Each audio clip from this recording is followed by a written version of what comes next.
തൃശൂർ ജില്ലയിലായിരുന്നു നാടിനെ നടുക്കിയ സംഭവം അരങ്ങേറിയത്. സമയം ഏകദേശം ഉച്ചയ്ക്ക് ശേഷം 3 മണിയോടുകൂടി കാട്ടൂർ പോലീസ് സ്റ്റേഷനിലേക്ക് സിന്ധു എന്ന അധ്യാപികയുടെ ഫോൺ കോൾ എത്തി. ഇരിങ്ങാലക്കുടയ്ക്ക് സമീപം സന്തോഷ് എന്ന വ്യക്തിയുടെ ഉടമസ്ഥതയിലുള്ള വാടക വീട്ടിൽ നിന്നും അസ്വാഭാവികമായ നിലയിൽ രൂക്ഷഗന്ധം വമിക്കുന്നു. വിവരം കിട്ടിയ ഉടൻ തന്നെ പോലീസ് സംഘം ഇരിങ്ങാലക്കുടയ്ക്ക് സമീപമുള്ള സന്തോഷിന്റെ വീട്ടിലേക്ക് എത്തി. പോലീസ് സംഘം എത്തിയപ്പോൾ തന്നെ പ്രദേശമാകെ ആളുകളെ കൊണ്ട് നിറഞ്ഞിരുന്നു. പ്രധാന വാതിൽ അടച്ചിട്ട നിലയിലായിരുന്നു. വീടിന്റെ പിറകുവശത്തേക്ക് പോയ പോലീസ് സംഘം അടുക്കള വാതിലിൽ തള്ളി നോക്കിയപ്പോൾ അത് അകത്തേക്ക് തുറക്കപ്പെട്ടു.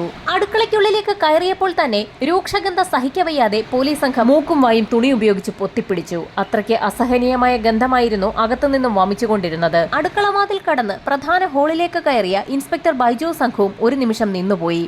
2 സ്ത്രീരൂപങ്ങൾ അസ്വാഭാവികമായ നിലയിൽ തറയിൽ കിടക്കുന്നു. ഒറ്റ നോട്ടത്തിൽ തന്നെ അവരുടെ മരണം സംഭവിച്ചിട്ട് ദിവസങ്ങളായി എന്ന് വ്യക്തമായി. മൃതദേഹം അഴുകിയ നിലയിലായിരുന്നു. വീടിനുള്ളിൽ പിടിവലി നടന്നതിന്റെ എല്ലാ ലക്ഷണങ്ങളും ഉണ്ടായിരുന്നു. വീടിനുള്ളിൽ തിരച്ചിൽ നടത്തിയ പോലീസ് സംഘം പുറത്തേക്കിറങ്ങി. സ്റ്റേഷനിൽ വിളിച്ച് വിവരമറിയിച്ച സിന്ധു എന്ന സ്കൂൾ ടീച്ചർ വീടിന് പുറത്തു നിൽപ്പുണ്ടായിരുന്നു.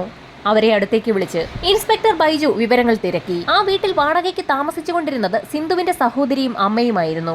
ഏതാനും മണിക്കൂറുകൾക്ക് മുൻപ് വീട്ടുടമസ്ഥൻ സന്തോഷ് ആ വീട്ടിലേക്ക് എത്തിയപ്പോൾ രൂക്ഷമായ ഗന്ധം അനുഭവപ്പെട്ടതിനെ തുടർന്ന് സിന്ധുവിനെ വിളിച്ച് വിവരങ്ങൾ പറയുകയായിരുന്നു. വിവരമറിഞ്ഞ ഉടൻ തന്നെ അവിടേക്കെത്തിയ സിന്ധു പ്രധാന വാതിലിൽ എത്ര തവണ കൊട്ടി വിളിച്ചിട്ടും അകത്തുനിന്നും യാതൊരു പ്രതികരണവും ഉണ്ടായിരുന്നില്ല. വീടിന്റെ പിൻഭാഗത്തെത്തിയപ്പോൾ അടുക്കള വാതിൽ തുറന്നു കിടക്കുന്നത് കണ്ടു. അതിലൂടെ അകത്ത് കയറിയ സിന്ധു കണ്ടത് നടുക്കുന്ന കാഴ്ചയായിരുന്നു. തന്റെ അമ്മയും സഹോദരിയും അതിക്രൂരമായി കൊല്ലപ്പെട്ട് കിടക്കുന്ന കാഴ്ച കണ്ട് നിലവിളിച്ചുകൊണ്ട് സിന്ധു പുറത്തേക്കിറങ്ങി വിവരം നാട്ടുകാരെയും പോലീസിലും അറിയിക്കുകയായിരുന്നു. 2025 ജനുവരിയിലായിരുന്നു സിന്ധുവിന്റെ സഹോദരി രേഖയുടെ 2ാം വിവാഹം. വിവാഹത്തിന് ശേഷമാണ് ഈ വീട്ടിലേക്ക് താമസം മാറിയത്. രേഖയെ വിവാഹം കഴിച്ച പ്രേംകുമാറിനും അതൊരു 2ാം വിവാഹമായിരുന്നു. ഏതാനും ദിവസങ്ങൾക്ക് മുൻപ് ഇരിങ്ങാലക്കുട വനിതാ പോലീസ് സ്റ്റേഷനിൽ പ്രേംകുമാർ തന്നെ നിരന്തരമായി ഉപദ്രവിക്കുന്നുവെന്ന് കാണിച്ചുകൊണ്ട് രേഖ ഒരു പരാതി നൽകിയിരുന്നതായും സിന്ധു പോലീസിന് മൊഴി നൽകി. ഈ സമയത്തായിരുന്നു ഫോറൻസിക് സംഘം ആ വീട്ടിലേക്ക് എത്തിയത്. വീടിനുള്ളിലേക്ക് കയറിയ ഫോറൻസിക് സംഘം അവിടെ ഒരു മൽപ്പിടുത്തം നടന്നതിന്റെ എല്ലാ ലക്ഷണങ്ങളും ഉണ്ടെന്ന് പ്രാഥമിക വിലയിരുത്തൽ നടത്തി. മൃതദേഹങ്ങൾക്ക് ഏകദേശം 2 ദിവസത്തെ പഴക്കമുണ്ട്. പെട്ടെന്നാണ് ഫോറൻസിക് സംഘത്തിന്റെ കാഴ്ചയിൽ ഒരു കാര്യം പെട്ടത്. ആ മൃതദേഹങ്ങളിൽ ചില ഫോട്ടോകളും എഴുത്തുമൊക്കെ കുത്തിവെച്ചിരിക്കുന്നു. എഴുത്തിൽ ഒറ്റ വാചകം മാത്രമായിരുന്നു ഉണ്ടായിരുന്നത്: ഇവൾ മരിക്കേണ്ടവളാണ്. ഇതോടൊപ്പം തന്നെ രേഖയുടെ വസ്ത്രത്തിൽ പിൻ ചെയ്ത രൂപത്തിൽ ഒരു ഫോട്ടോയും പോലീസിന് ലഭിച്ചു. മുൻ ഭർത്താവിനും സുഹൃത്തുക്കൾക്കുമൊപ്പം രേഖ നിൽക്കുന്ന ഒരു ഫോട്ടോയായിരുന്നു അത്. ആ വാചകം എഴുതിയിരിക്കുന്ന വ്യക്തി ആരാണെന്ന് കണ്ടെത്തിയാൽ കൊലപാതകങ്ങളിലേക്ക് വേഗം എത്താൻ കഴിയുമെന്ന് പോലീസിന് മനസ്സിലായി. രേഖയും ഭർത്താവും തമ്മിൽ അത്ര നല്ല ബന്ധത്തിലല്ലായിരുന്നു എന്നും പലപ്പോഴും അവർ തമ്മിൽ വഴക്കുണ്ടാക്കുന്നതിന്റെയും മർദ്ദനം നടക്കുന്നതിന്റെയും ഒക്കെ ശബ്ദം നാട്ടുകാർ കേട്ടിരുന്നു എന്നും ചോദ്യം ചെയ്യലിൽ പോലീസിന് മനസ്സിലായി. പോലീസ് വിവരമറിയിച്ചതിനെ തുടർന്ന് ഡോഗ് സ്ക്വാഡ് സ്ഥലത്തെത്തി. മൃതദേഹങ്ങളിൽ മണത്തു നോക്കിയ പോലീസ് നായ റോഡ് വരെ ഓടിയെങ്കിലും തുടർന്നങ്ങോട്ട് അതിന് ഒന്നും ചെയ്യാൻ കഴിഞ്ഞില്ല. ഇതിൽ നിന്നും കൃത്യം നടത്തിയ പ്രതി അല്ലെങ്കിൽ പ്രതികൾ വാഹനത്തിൽ രക്ഷപ്പെട്ടു എന്ന് പോലീസ് വിലയിരുത്തി. മൃതദേഹത്തിൽ നിന്നും കണ്ടെടുത്ത കത്തിലെ കൈയക്ഷരം പ്രേംകുമാറിന്റേതുമായി ഒത്തുപോകുന്നുണ്ടെങ്കിൽ പ്രതി അയാൾ തന്നെ എന്ന് ഉറപ്പിക്കാമെന്ന് മനസ്സിലാക്കിയ പോലീസ് സിന്ധുവിന്റെ സഹായത്തോടുകൂടി ആ വീടിനകം മുഴുവൻ അരിച്ചു പറക്കി. പരിശോധനയിൽ പ്രേംകുമാർ എഴുതിയ ചില പേപ്പറുകളൊക്കെ ആ വീട്ടിൽ നിന്ന് കിട്ടി. വിദഗ്ധരുടെ സഹായത്തോടുകൂടി കൈയക്ഷര പരിശോധന പുരോഗമിക്കുന്ന സാഹചര്യത്തിൽ ഒരു സംഘം പോലീസുകാർ പ്രേംകുമാറിനെ അന്വേഷിക്കാൻ തുടങ്ങി. പ്രേംകുമാറിന്റെ ഫോട്ടോഗ്രാഫ് സംഘടിപ്പിച്ച പോലീസ് സംഘം അയാളുടെ ഫോട്ടോയും കൊലപാതക വിവരങ്ങളും തൊട്ടടുത്തുള്ള പോലീസ് സ്റ്റേഷനുകളിലേക്ക് ഫോർവേഡ് ചെയ്തു. രേഖയുടെയും അമ്മ മണിയുടെയും കഴുത്തിൽ കരിവാളിച്ച പാടുകൾ ഉണ്ടായിരുന്നു. കഴുത്ത് ബലമായി അമർത്തിയിട്ടുണ്ടെന്ന് ഇതിൽ നിന്ന് വ്യക്തമായി. ഇൻക്വസ്റ്റ് നടപടികൾ പൂർത്തിയാക്കിയ ശേഷം 2 മൃതദേഹങ്ങളും പോസ്റ്റ്മോർട്ടത്തിനായി ആശുപത്രിയിലേക്ക് ഷിഫ്റ്റ് ചെയ്തു. പ്രേംകുമാറിനെ കുറിച്ച് കൂടുതൽ വിവരങ്ങൾ അറിയുന്നതിനായി പോലീസ് സംഘം നാട്ടുകാരെ ചോദ്യം ചെയ്തു. പ്രേംകുമാർ അവിടെ ഒരു ഹോട്ടലിൽ സ്റ്റോർ കീപ്പർ കം മാനേജറായി വർക്ക് ചെയ്യുകയായിരുന്നു. ടീച്ചറായിരുന്ന രേഖ സ്ഥിരമായി ആ ഹോട്ടലിന് മുൻപിൽ കൂടിയായിരുന്നു പോകുന്നത്.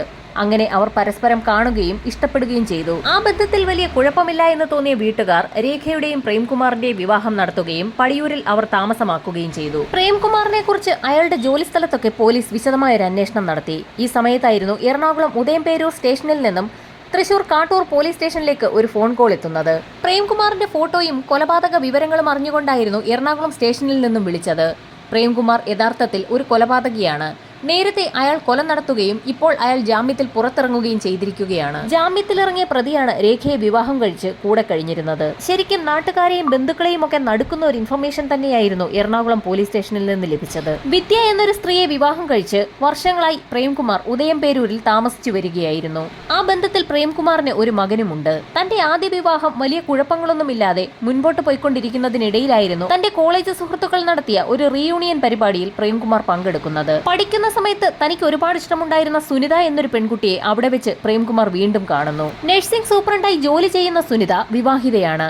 ഹൈദരാബാദിൽ സ്ഥിരതാമസമാക്കിയ സുനിത ആ റീയൂണിയനിൽ പങ്കെടുക്കാനാണ് കോളേജിലേക്ക് വീണ്ടും എത്തിയത്. റീയൂണിയനിലൂടെ സുനിതയും പ്രേംകുമാറും തമ്മിലുള്ള ബന്ധം വീണ്ടും പ്രണയത്തിലേക്ക് വഴിമാറി. പ്രണയം കൊടുമ്പിരി കൊണ്ടപ്പോൾ ഇരുവരും ഒരുമിച്ച് താമസമാക്കാൻ തീരുമാനിച്ചു. അങ്ങനെയാണ് എറണാകുളത്ത് താമസിക്കുന്ന പ്രേംകുമാറും ഹൈദരാബാദിൽ താമസമാക്കിയ സുനിതയും തിരുവനന്തപുരത്തേക്ക് അവരുടെ താമസം മാറ്റുന്നത്. തിരുവനന്തപുരം പേയാട് ഭാഗത്ത് ഒരു വീട് വാടകയ്ക്കെടുത്ത് സുനിതയും പ്രേംകുമാറും അവിടെ താമസമാക്കി. എറണാകുളത്തെ തന്റെ ജോലി തിരുവനന്തപുരത്തേക്ക് മാറ്റപ്പെട്ടു എന്ന് പ്രേംകുമാർ തന്റെ ഭാര്യയായിരുന്ന വിദ്യയെ പറഞ്ഞ് കബളിപ്പിച്ച ശേഷമായിരുന്നു തിരുവനന്തപുരത്തേക്ക് പോയത്. എന്നാൽ സുനിതയാകട്ടെ തന്റെ ഭർത്താവിനോടും കുട്ടികളോടും തിരുവനന്തപുരത്തേക്ക് തനിക്ക് പോസ്റ്റിംഗ് കിട്ടിയെന്നും അവിടെ നഴ്സിംഗ് സൂപ്രണ്ടായി തുടരാമെന്നും എത്രയും വേഗം അവിടെ എത്തണമെന്നും പറഞ്ഞുകൊണ്ടായിരുന്നു ഹൈദരാബാദിലെ വീട്ടിൽ നിന്നും ഇറങ്ങിയത്. തിരുവനന്തപുരം പേയാട് ഒരു വാടക വീട്ടിൽ ഒരുമിച്ച് താമസമാക്കിയ പ്രേംകുമാറും സുനിതയും അവിടെ താമസിച്ചുകൊണ്ട് തന്നെ അവരുടെ ജോലിക്ക് പോവുകയും വരികയും ഒക്കെ ചെയ്തു. അവർ ഭാര്യ ഭർത്താക്കന്മാരാണെന്ന് തന്നെ പ്രദേശവാസികളും കരുതി. ട്രാൻസ്ഫർ കിട്ടിയെന്ന് പറഞ്ഞ് തിരുവനന്തപുരത്തേക്ക് ജോലിക്ക് പോയ പ്രേംകുമാർ ഫോണിലേക്ക് വിളിക്കുമ്പോഴൊക്കെ അയാൾ ഫോൺ എടുക്കാത്തതും സംസാരത്തിലൊക്കെ അകൽച്ച കാണിക്കുന്നതുമൊക്കെ ആദ്യ ഭാര്യയായിരുന്ന വിദ്യയ്ക്ക് സംശയമുണ്ടാക്കി. ഒരു ദിവസം എറണാകുളത്തെ വീട്ടിലേക്ക് പോയ പ്രേംകുമാറിന്റെ ഫോണിലേക്ക്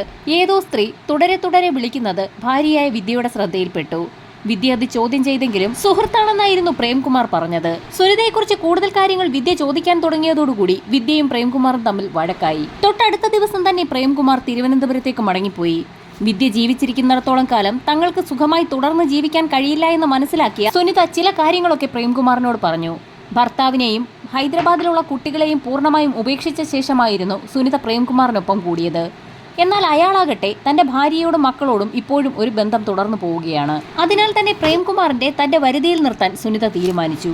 സുനിത പറയുന്ന കാര്യങ്ങളൊക്കെ ശരിയാണെന്ന് തോന്നിയ പ്രേംകുമാർ ഒടുവിൽ അവരുടെ ആഗ്രഹത്തിന് വഴങ്ങി വിദ്യയെ ഇല്ലാതാക്കാൻ തന്നെ തീരുമാനിച്ചു.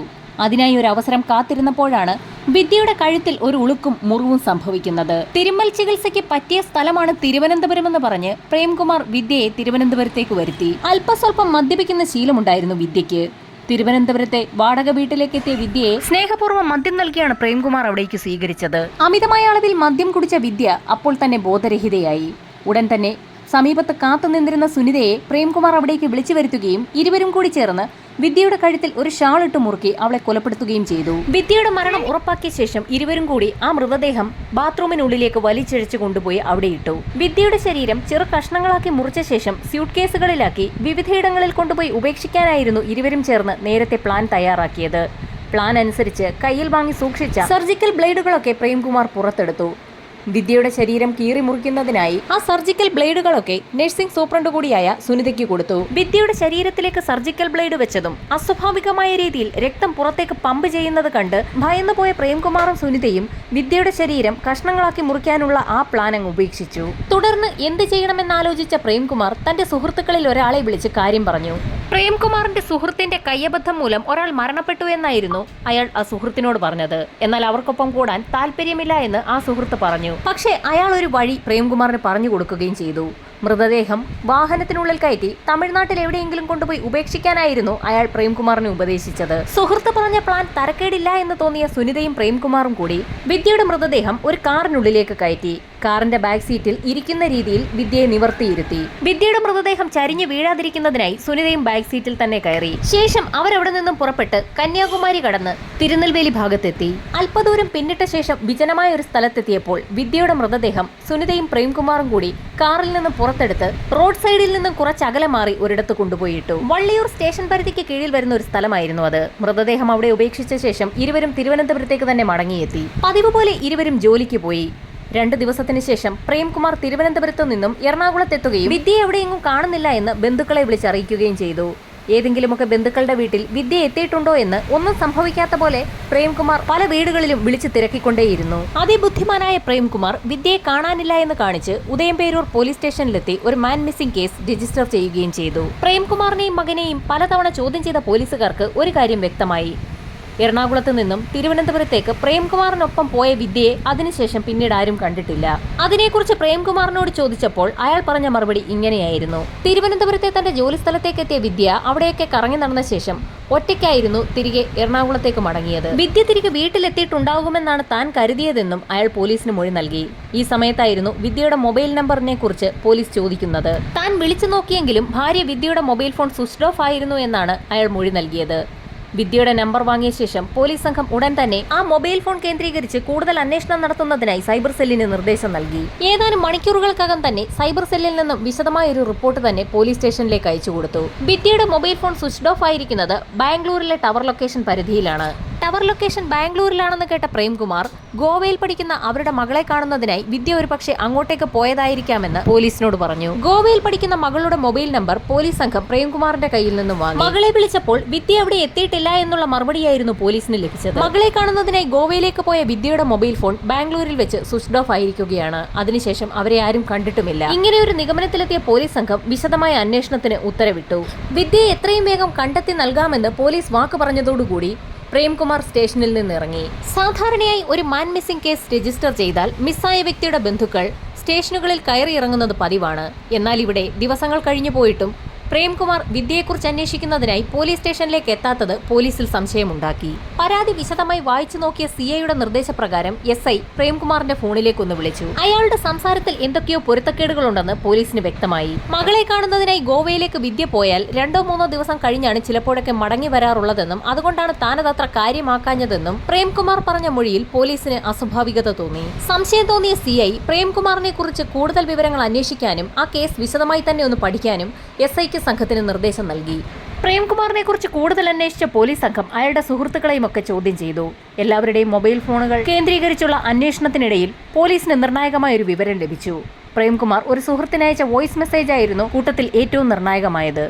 തന്റെ ഭാര്യ വിദ്യ മരിച്ചു എന്നും ഒരവസരത്തിൽ തനിക്ക് അവളെ കൊല്ലേണ്ടി വന്നു എന്നുമായിരുന്നു ആ വോയിസ് മെസ്സേജ്. ആ നിമിഷം തന്നെ പോലീസ് സംഘം പ്രേംകുമാറിനെ കസ്റ്റഡിയിലെടുത്തു.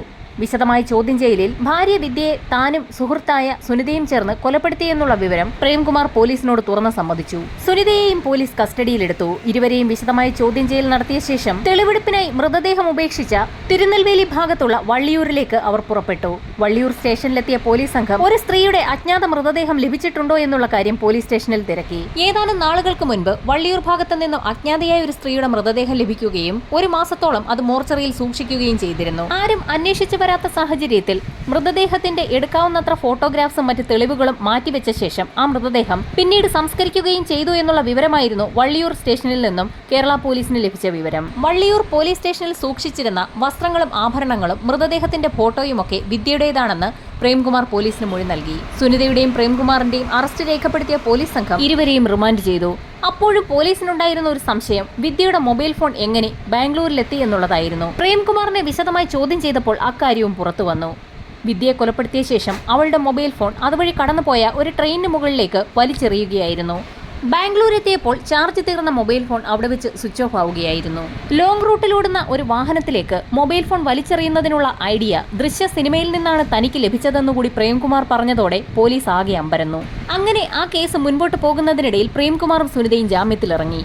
പുറത്തിറങ്ങിയ പ്രേംകുമാർ തന്റെ ഹോട്ടൽ ജോലികൾ വീണ്ടും ആരംഭിച്ചു. അങ്ങനെയായിരുന്നു രേഖയെ കണ്ടതും പരിചയപ്പെട്ടതും വിവാഹം കഴിച്ചതും. അങ്ങനെ പ്രേംകുമാറിന്റെ കേസ് ഹിസ്റ്ററി SI വായിച്ചുകൊണ്ടിരിക്കുന്നതിനിടയിലാണ് കയ്യക്ഷര വിദഗ്ധരുടെ റിപ്പോർട്ട് എത്തുന്നത്. രേഖയുടെ ശരീരത്തിൽ കുത്തിവെച്ചിരുന്ന കത്തെഴുതിയിരിക്കുന്നത് പ്രേംകുമാർ തന്നെയാണ്. ഇതിൽ നിന്നും രേഖയെയും അവളുടെ അമ്മ മണിയെയും കൊലപ്പെടുത്തിയത് പ്രേംകുമാർ ആണെന്ന് പോലീസിന് വ്യക്തമായി. എത്രയും പെട്ടെന്ന് പ്രേംകുമാറിനെ പിടികൂടാൻ തീരുമാനിച്ച പോലീസ് സംഘം അയാളുടെ ഫോട്ടോ പ്രിന്റ് ചെയ്ത് വിവിധയിടങ്ങളിൽ പോസ്റ്ററുകളായി ഒട്ടിച്ചു. മലയാളത്തിനു പുറമെ ഹിന്ദിയിലും പ്രേംകുമാറിന്റെ ഫോട്ടോയും വിവരങ്ങളും ഉൾപ്പെടുത്തിയ പോസ്റ്റർ ഇന്ത്യയൊട്ടാകെ പോലീസ് സംഘം പ്രചരിപ്പിച്ചു. പ്രേംകുമാറിന്റെ രഹസ്യമായിട്ടുള്ള ഫോൺ വിളികളും സ്ത്രീകളുമായുള്ള ബന്ധവുമൊക്കെ രേഖയ്ക്ക് സംശയമുണ്ടാക്കിയിരുന്നു. അതിനെ ചൊല്ലി പലപ്പോഴും അവർ തമ്മിൽ തർക്കവും ഉണ്ടായിട്ടുണ്ട്. അവർ തമ്മിലുള്ള വഴക്കിന്റെ മറ്റൊരു പ്രധാന കാരണം രേഖയുടെ ജോലിക്ക് പോക്ക് കല്യാണം കഴിഞ്ഞതോടുകൂടി പ്രേംകുമാർ വിലക്കിയിരുന്നു. ആദ്യമൊക്കെ അത് സമ്മതിച്ചെങ്കിലും പോകെ പോകെ തനിക്ക് ജോലി അത്യാവശ്യമാണെന്നുള്ള കാര്യം തിരിച്ചറിഞ്ഞ രേഖ ജോലിക്ക് പോകണമെന്ന് തന്നെ വാശി പിടിച്ചു. നിർബന്ധം സഹിക്കവയ്യാതെ ഒരു ഹോട്ടലിലെ റിസപ്ഷനിസ്റ്റ് ജോലി രേഖയ്ക്ക് പ്രേംകുമാർ ശരിയാക്കി കൊടുത്തു. PSCയുടെ പല റാങ്ക് ലിസ്റ്റുകളിലും ഉൾപ്പെട്ടിട്ടുള്ള രേഖയ്ക്ക് ടീച്ചറായി തന്നെ ജോലി ചെയ്യാനായിരുന്നു താല്പര്യം. മറ്റുള്ള ആളുകളുമായി രേഖ ഇടപെടുന്നതും അടുക്കുന്നതുമൊക്കെ ഒഴിവാക്കുന്നതിന് വേണ്ടിയായിരുന്നു പ്രേംകുമാർ ജോലിക്ക് പോകുന്നതിൽ നിന്നും രേഖയെ വിലക്കിയിരുന്നത്. ഇതൊക്കെ അവർ തമ്മിലുള്ള വഴക്കിന് ആക്കം കൂട്ടി. രേഖ തന്റെ സ്വൈര്യ ജീവിതത്തിന് തടസ്സമാകുമെന്ന് മനസ്സിലാക്കിയ പ്രേംകുമാർ പ്ലാൻ ചെയ്ത് നടത്തിയ ഒരു കൊലപാതകമാണിതെന്ന് പോലീസിന് വ്യക്തമായി. ഈ സമയത്തായിരുന്നു പോസ്റ്റ്മോർട്ടം റിപ്പോർട്ട് പുറത്തു വന്നത്. രേഖയെയും അവളുടെ അമ്മയെയും കഴുത്ത് ഞെരിച്ചാണ് കൊലപ്പെടുത്തിയിരിക്കുന്നതെന്ന് പോസ്റ്റ്മോർട്ടം റിപ്പോർട്ടിൽ വ്യക്തമാക്കിയിട്ടുണ്ട്. രേഖയുടെ മരണം സംഭവിച്ച ശേഷം അതിന് സാക്ഷിയായ മണിയെ കൂടി പ്രേംകുമാർ ഇല്ലാതാക്കുകയായിരുന്നു. ആ വീട്ടിൽ നിന്നും പ്രേംകുമാറിന്റെ നിരവധി സിമ്മുകളാണ് പോലീസ് കണ്ടെടുത്തത്. അവയൊക്കെ രേഖയുടെയും മണിയുടെയും പേരിൽ എടുത്തിട്ടുള്ളവയായിരുന്നു. സ്വന്തം പേരിൽ ഒരു സിം കാർഡ് പോലും പ്രേംകുമാർ എടുത്തിരുന്നില്ല. പ്രതി പ്രേംകുമാറിനെ കുറിച്ചുള്ള വാർത്തകൾ പത്രങ്ങളിലും ടിവികളിലും ഒക്കെ വന്നതോടുകൂടി ആ സിമ്മുകളിലേക്കൊക്കെ നിരവധി സ്ത്രീകളാണ് വിളിച്ചുകൊണ്ടിരുന്നത്. ഇതിൽ നിന്നൊക്കെ അനവധി സ്ത്രീകളുമായി ബന്ധം പുലർത്തിയിരുന്ന ഒരാളായിരുന്നു പ്രേംകുമാർ എന്ന് പോലീസ് നിഗമനത്തിലെത്തി. അയാളെ പിടികൂടുന്നതിനായി പോലീസ് സംഘം വലവിരിച്ചിരുന്നു എങ്കിലും കഴിഞ്ഞ ദിവസം ആത്മഹത്യ ചെയ്ത നിലയിൽ പ്രേംകുമാറിന്റെ മൃതദേഹം കേദാർനാഥിൽ നിന്നും കണ്ടെത്തുകയായിരുന്നു.